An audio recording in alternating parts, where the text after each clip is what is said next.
Ce jour-là, il était 12h30, 13h, je ne sais plus exactement, nous étions au restaurant scolaire de la commune, nous déjeunions avec les animateurs et les directeurs du centre de loisirs communal. Et il y a eu un coup de téléphone qui m'a été rapporté immédiatement dans la salle de restauration. Je ne me suis pas posé de questions en cherchant à avoir des informations complémentaires. En fait, l'information brute était il y a eu une explosion à Metal Europe, point.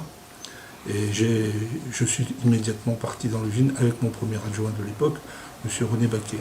Donc j'ai pris ma voiture, bon, c'est très proche, hein, il y a au moins d'1 kilomètre, et je suis arrivé sur les lieux un peu avant les secours, un peu avant les pompiers.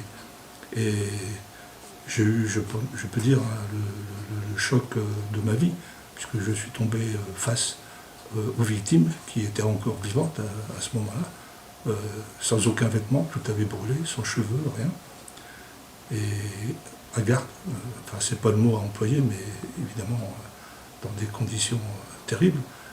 Et c'est la première image que j'ai eue en arrivant dans l'usine. Les pompiers sont arrivés immédiatement dans les 2-3 minutes après moi, et ils ont eu une double action. La première, évidemment, de s'occuper des blessés, ils les ont pris en charge, avec, bon, j'ai noté dans des conditions effroyables que je vous ai rappelées, mais c'est un peu leur métier. Ils ont su gérer ça de manière très professionnelle et très vite. Et parallèlement, il y a eu l'effort pour mettre en place le matériel dans le dédale des installations de l'entreprise pour éteindre l'incendie. Il y a aussi un deuxième souvenir qui est très prégnant, c'est les réactions de la population. Il y a eu un chassé-croisé d'aller vers l'entreprise et parallèlement d'éloignement d'entreprise, de personnes différentes évidemment. Ceux qui allaient à l'usine, c'était pour avoir des infos sur les membres de leur famille. Que sont-ils devenus, sont-ils accidentés, etc. Donc on a vu des femmes, des enfants qui se passaient. Puis de l'autre côté, des gens qui s'éloignaient de Noël-Godeau, parce qu'ils connaissent bien Metal Europe. On a eu d'autres accidents.